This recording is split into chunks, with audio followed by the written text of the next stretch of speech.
Olá a todos, estamos aqui para a aula 2 do estágio supervisionado em gestão educacional do curso de licenciatura em História do Centro Educacional Uninter. Sou Sebastião Cristiano de Lima, estamos aqui no Polo Uberlândia, Minas Gerais. Estamos dando continuidade ao assunto gestão educacional e temos aqui, pessoal, este livro que nós estamos seguindo aqui também para orientação, este livro que foi utilizado na disciplina da fase, importante aqui para esse estágio, um livro muito bom e esclarecedor.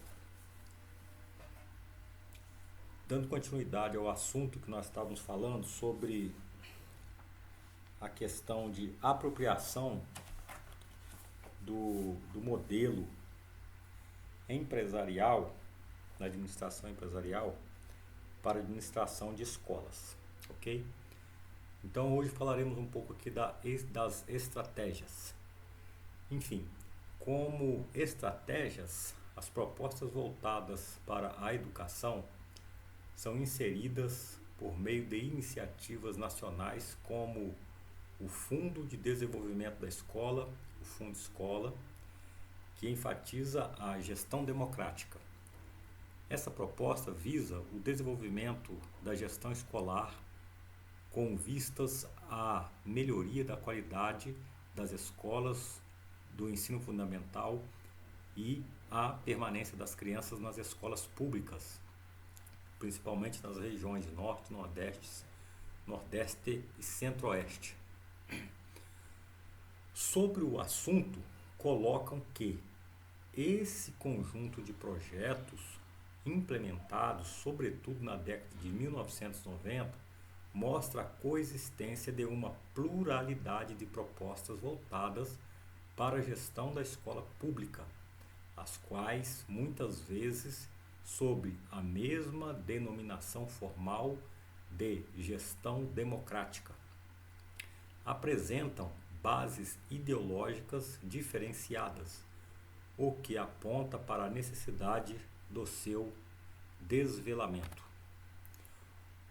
O projeto principal do Fundo Escola é Plano de Desenvolvimento da Escola. Seus objetivos inspiram-se em acordos internacionais e principalmente a eficiência administrativa a ser alcançada por meio de um modelo de planejamento estratégico concebido pelo Banco Mundial e da elevação do grau de compromisso de diretores, professores e alunos, funcionários com os resultados educacionais.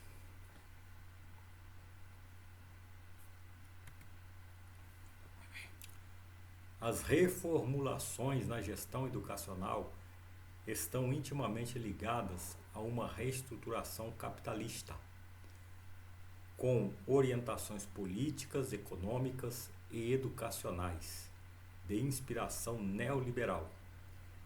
Pode-se constatar que no Brasil a administração da educação não se desvincula dos princípios administrativos e empresariais, ou seja, os interesses capitalistas sempre estarão presentes nas metas e nos objetivos da organização escolar.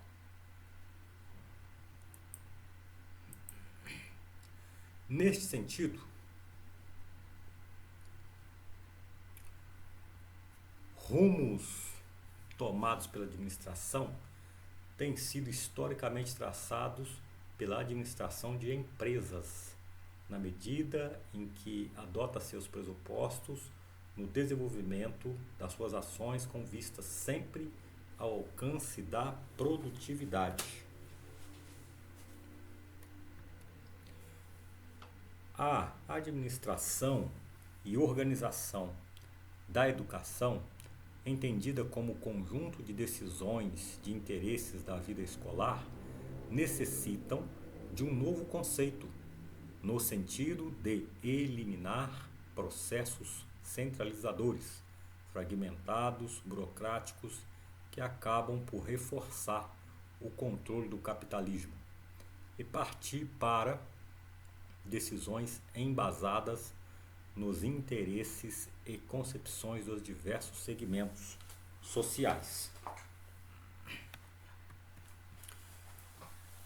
Agora teremos uma pergunta em relação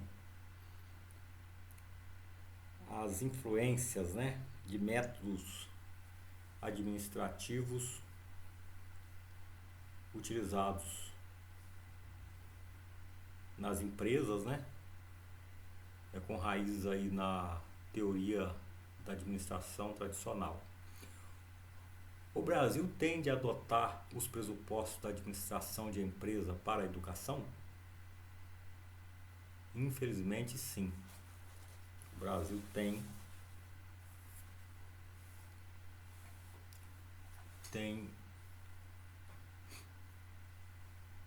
essa inclinação. Por quê?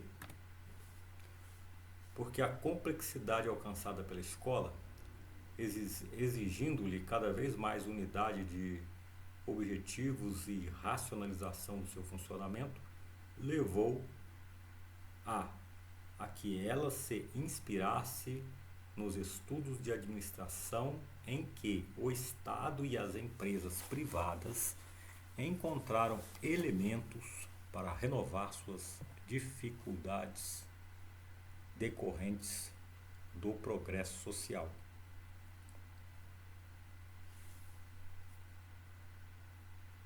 Então, o modelo de administração utilizado nas empresas atualmente tende a ser praticado também nas administrações das escolas públicas, tendo em vista aí o aumento e o alcance aí das metas, das propostas pelo mercado capitalista e também para a questão da qualidade da produção do ensino. Então, esses métodos em muitas escolas já têm sido praticadas e, como nós podemos ver, vai chegar uma hora que isso vai se tornar uma coisa quase que normal. Sendo evidente a semelhança de fatores que criam a necessidade de estudos de administração pública ou privada, a escola teve apenas de adaptá-la à sua realidade. Assim, a administração escolar encontra seu último fundamento nos estudos gerais de administração, ou seja, no assunto administração, quase que não se consegue separar, apesar de que nas empresas se valoriza a questão material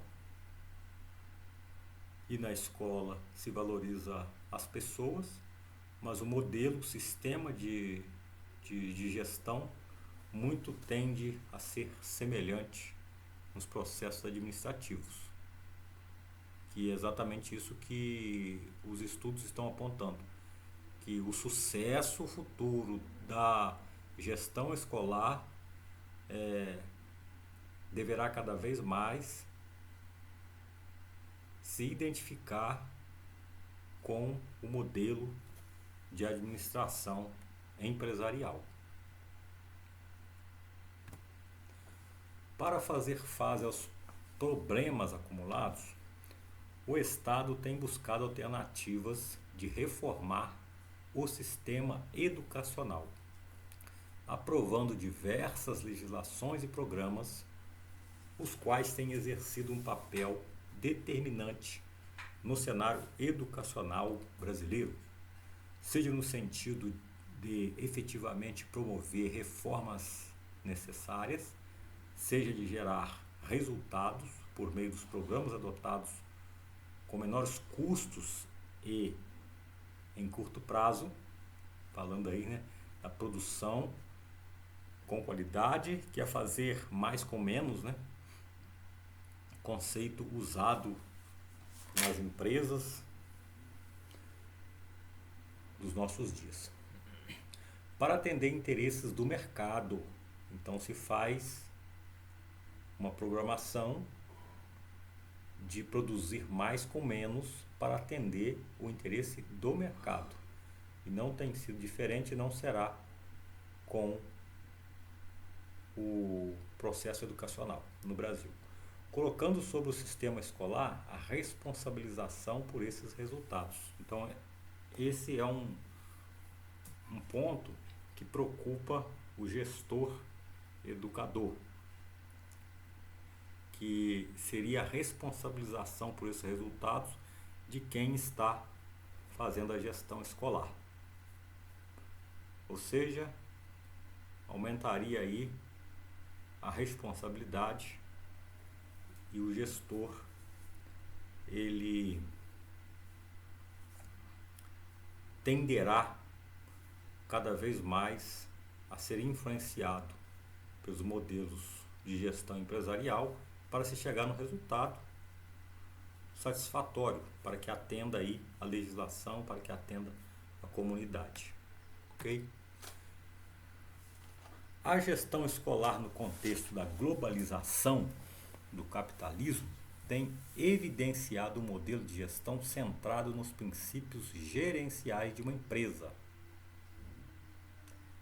em que é preciso controlar os gastos e produzir resultados positivos em massa por meio de um conjunto de programas e projetos de cunho neoliberal, prescritos pelos organismos internacionais, fomentados pelos economistas, a serem executados por educadores no âmbito escolar. Então, nós podemos ver nesse slide, nessas palavras que foram colocadas aí, retirados, né, da revista de iniciação científica. Qual é a tendência? A tendência é que o modelo de administração mundial voltado para o capitalismo e para o mercado neoliberal, na busca de resultados positivos, se padronize uma forma de gestão escolar, para que se alcance aí bons resultados com baixo custo.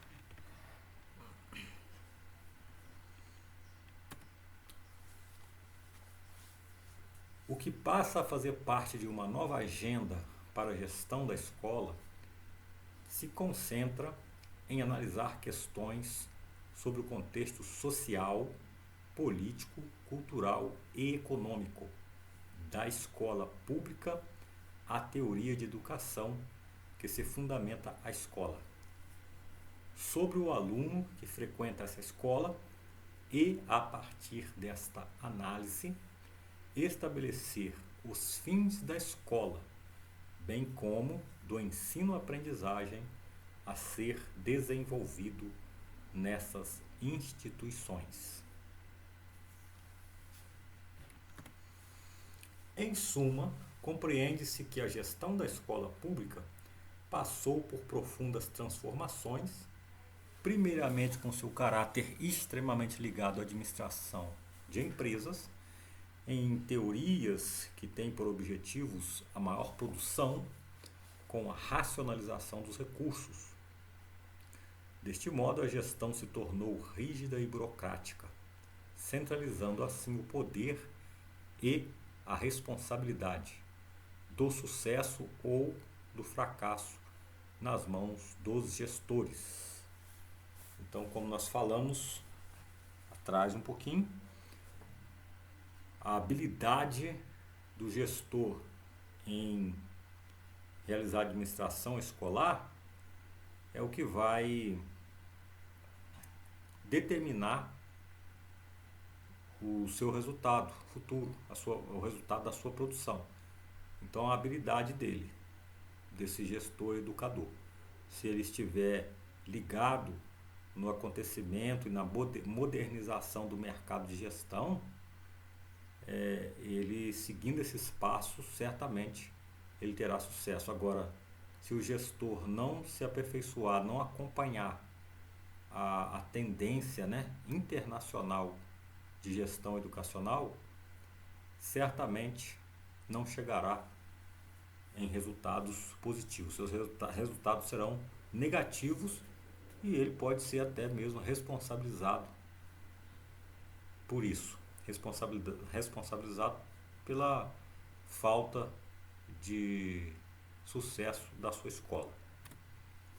É preciso considerar então que as escolas necessitam de se adaptarem com sua realidade, buscando uma elaboração coletiva, de maneira que toda a comunidade escolar possa se identificar dentro desse processo, procurando entender a estrutura organizacional, bem como cada segmento que se encontra integrado, buscando encontrar soluções em torno de objetivos comuns. Contudo, é válido ressaltar que é preciso analisar com cautela a cultura organizacional para que esta não seja utilizada como mecanismo estratégico de manipulação, de diminuição do pensamento e da ação dos sujeitos da escola, assemelhando-se com a perspectiva da administração clássica, que levanta a bandeira do "estamos no mesmo barco", e usando mecanismos persuasivos e ideológicos, fazendo com que todos vistam a camisa da empresa. Já ouviram falar isso, né?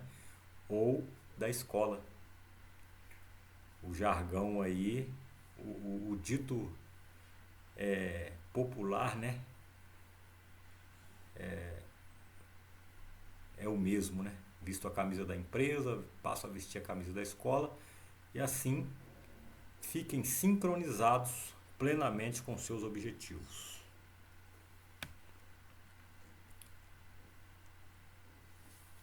Realmente essa questão de gestão educacional é preciso ser colocada em reflexão para que possamos entender e buscar soluções, né?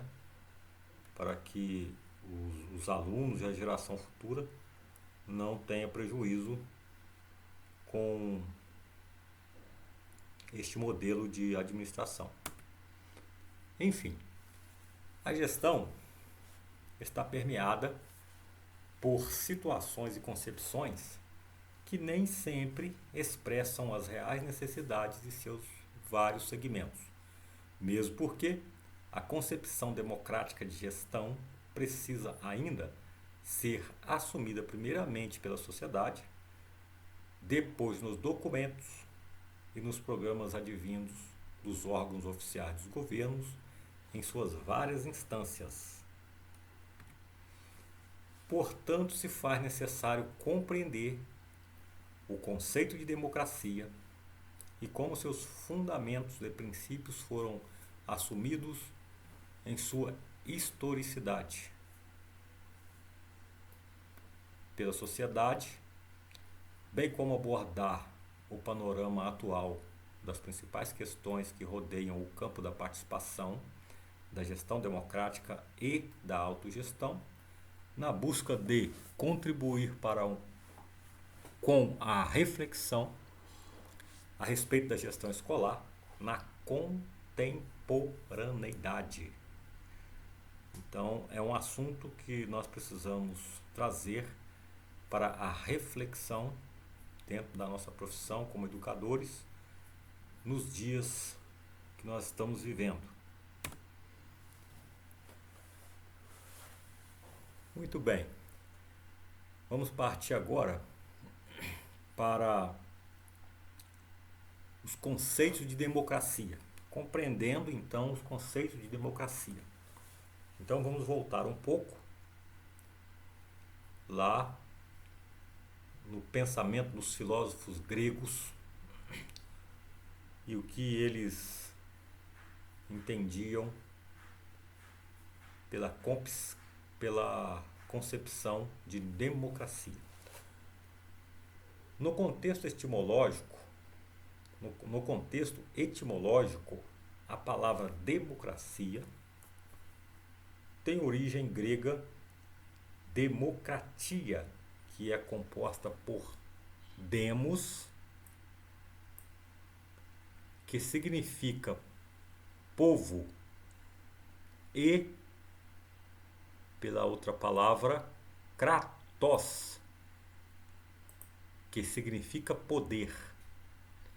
Na concepção democrática grega,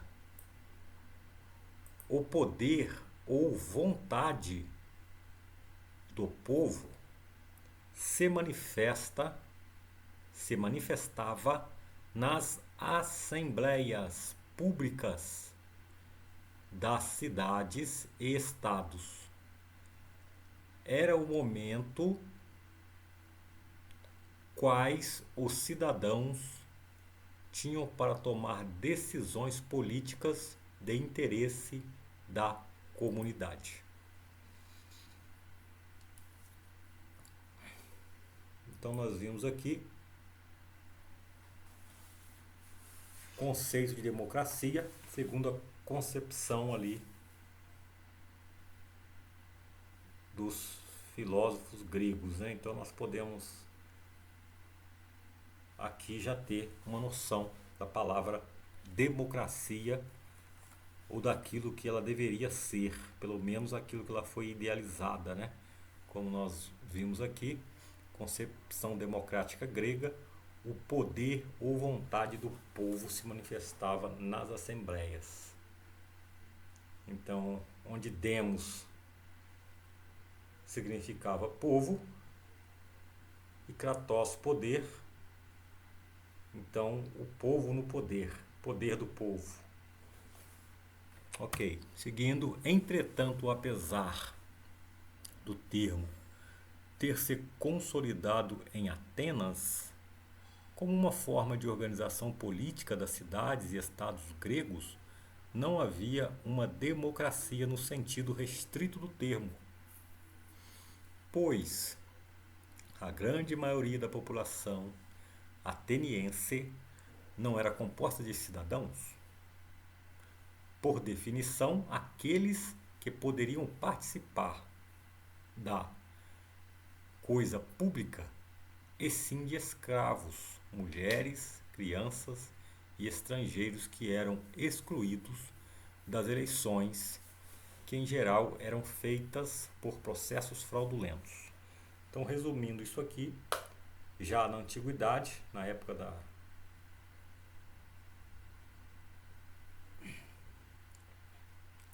da concepção de democracia dos gregos, ali na antiguidade, apesar do tempo, né, que nos distancia de período da antiguidade até nossos dias, nós podemos ver que havia uma exclusão da maioria das pessoas, porque a maioria das pessoas não faziam parte da vida política da cidade, estados, né? E como podemos ver, havia ali uma separação, as mulheres, as crianças, os escravos, que eram a maioria, eles não podiam participar das decisões políticas ali na antiguidade. Bom, Platão e seu discípulo Aristóteles são os dois primeiros grandes mestres do pensamento político e social. Ambos refletiam sobre as principais questões políticas de sua época e redigiram algumas obras onde aparece de forma clara suas ideias acerca da política grega e ateniense. E com base na análise das sociedades e suas respectivas relações sociopolíticas, procuraram dividi-las naquilo que eles próprios denominaram de as formas justas e degeneradas do Estado. Partindo do princípio que o fim do Estado é facilitar o alcance do bem comum, tanto Platão quanto Aristóteles dividem as constituições possíveis, ou seja, as possíveis formas de governo, em suas categorias justas e injustas. Afirmam que ocorrem três formas de constituições justas e outras tantas injustas.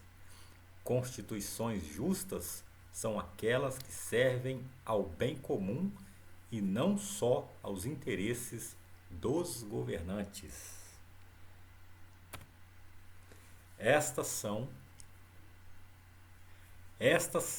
a monarquia, isto é, o comando de um só que cuida do bem de todos. A aristocracia, isto é, o comando dos virtuosos, dos melhores, que cuidam do bem de todos, sem se atribuir nenhum privilégio.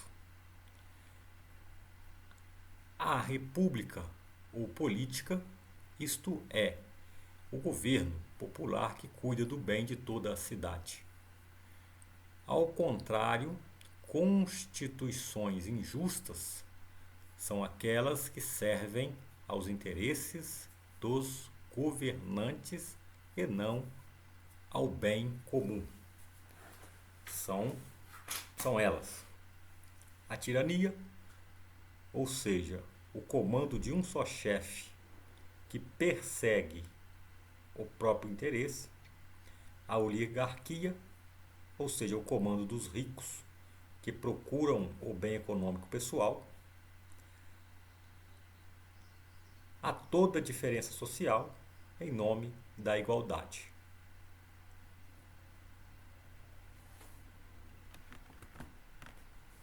Platão, em sua obra A República, define o termo democracia como estado no qual reina a liberdade e descreve uma sociedade utópica dirigida pelos filósofos, únicos conhecedores da autêntica realidade, que ocupariam o lugar dos reis, tiranos e oligarcas.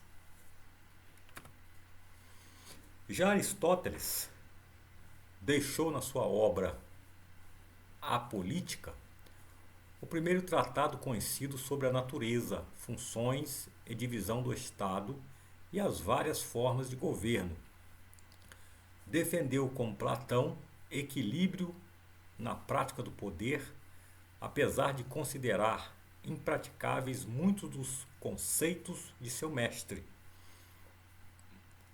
Para Aristóteles, a polis é o ambiente adequado ao desenvolvimento das aptidões humanas e como o homem é por natureza um animal político, a associação é natural e não convencional.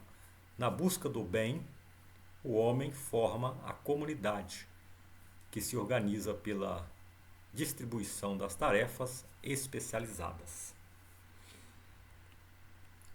Vamos em frente.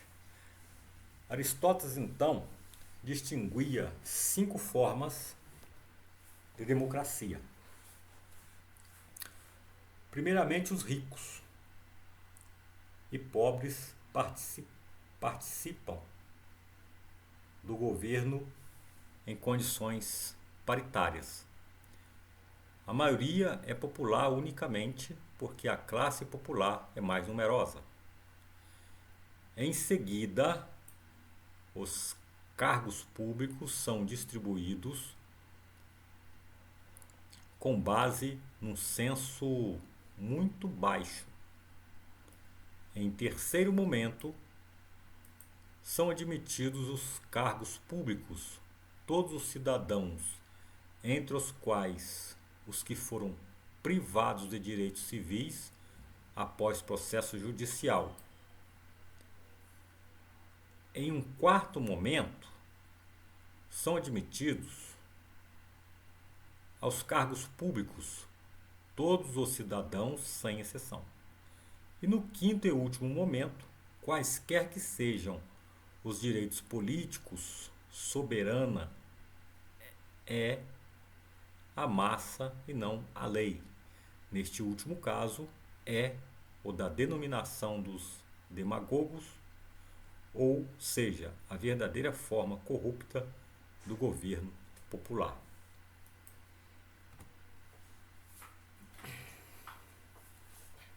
Diante disso, Platão e Aristóteles acreditavam que o Estado, para que ele pudesse cumprir verdadeiramente sua função de garantir a paz, a justiça e o bem-estar para todos, era indispensável ter um governo sábio e justo. Um governo sábio e justo. A proposta de Platão leva ao modelo aristocrático de poder, mas não a uma aristocracia da riqueza, e sim da inteligência, em que o poder é confiado aos melhores. Para Platão, a política é a arte de governar os homens e o político é precisamente aquele que conhece a arte da política. Para governar uma cidade é preciso conhecer essa arte. Concepção de democracia na filosofia moderna.